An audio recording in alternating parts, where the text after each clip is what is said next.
So the next thing that's important for your team to have, to be equipped as they prepare to accept or continue to enjoy working with persons with autism, is time. Time is very important when you're bringing on any new experience in the workplace or in the office.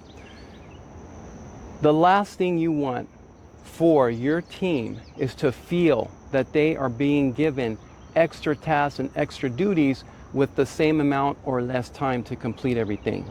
So time is the factor. Time has to be scheduled, has to be blocked, has to be approved for the learning, for the training, and for the engaging with persons on the spectrum. Remember, you may need extra time, whereas if you're talking to someone you're used to talking to that's on the same developmental spectrum as yourself, you may be able to share an idea within 3 seconds with broken words, with metaphors, with gestures, with hand movements, and the message is clear. Someone with autism, if they ask you a question and you go like this, there are 100 things they could be thinking. There's something on their finger that they want me to see. The finger is hurt and they need help with it. They want me to do one thing instead of 2 or instead of 3. So if you do this, it would make more sense and take more time to do this and say, great job, let's continue it, and write it down or send a memo or email or text message repeating what you just said. That takes more time. The other thing that's important with time is you're developing a relationship.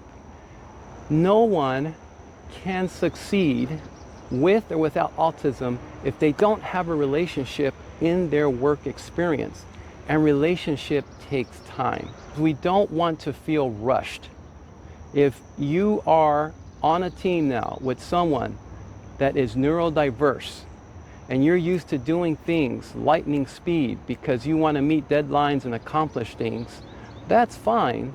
But extra time has to be given, because if you continue that with a new person on the team, they're going to get the impression that they're slowing down the team, that they're an obstacle instead of a benefit, and this is going to lead to the slippery slope of depression, isolation, and eventually leaving the team. The next thing I want to mention is space. If you're working with someone, remember, instead of doing this across a crowded office with lots of noise and other employees where the other person can understand you, you need space where the new person on the team can sit next to you, you can sit next to them, where you can be comfortable, where one person is showing and teaching and orienting and the other person is in a comfortable position to receive all of that information. There's nothing worse than a new person on a job. I've been there. Someone's trying to show you something. They're seated in a cramped little office in their chair. I'm 6'4". I'm trying to not knock anything down with my elbows or bump them or touch them inappropriately. And their screen is down here. I'm up here. I can't see the screen because of a security visor. So I'm trying to position myself and then I bump their head. It's awkward. So make sure you have appropriate space, a dedicated space with few distractions so the person can focus. Make sure you have the right tools as you are equipping your team to be successful with persons with autism. Those tools include colors, markers, cards to write notes on, anything to facilitate the interaction, the memory, and the learning for your new team. Tools are important. Now here's one that we often forget. You need to equip your team with the authority, with the authorization, with the support from upper level management. The last thing we want is for someone with autism to enter an office where they are expecting to be oriented, and they are expecting others to accommodate their different way of thinking. And the peer level is engaged, willing, and doing a good job, but then the supervisor or the next level is not aware and either reprimands or sends an uncomfortable feeling or message or memo that's out of context, and in a way is reprimanding or disagreeing with the plan at hand. So make sure everyone in the organization is aware of this effort to equip the team, and it needs to start at the top. And it wouldn't hurt if the managers, the directors, the executives would send messages and signals that they agree with what's going on, they support what's going on, and they encourage what's going on. Little note cards, just showing up to the orientation, just saying a few words, or just smiling when this experience is transpiring in your organization.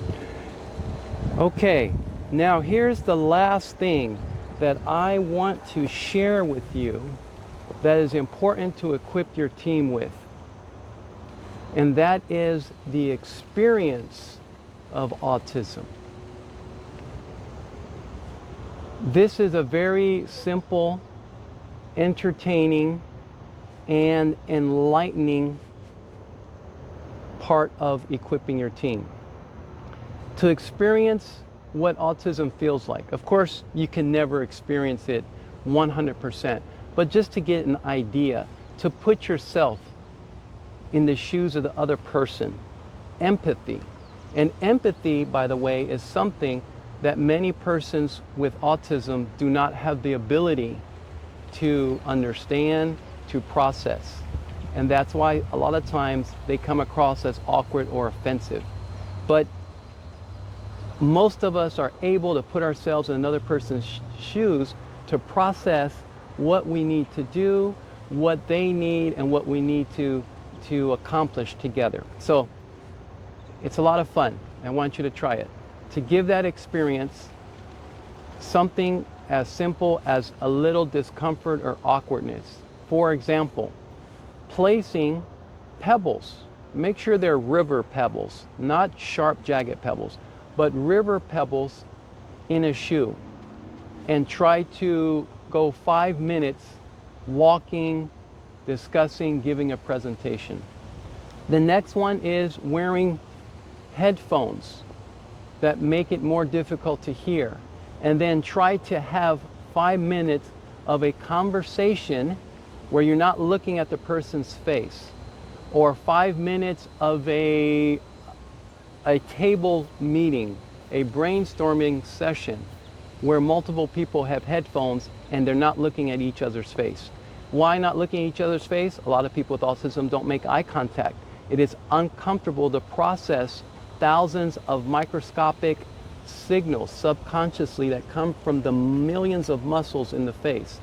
And so they don't make eye contact.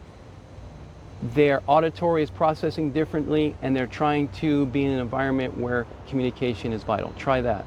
Another thing to try is wearing goggles. They sell them at party stores, usually as gag gifts, but something that makes your vision blurry.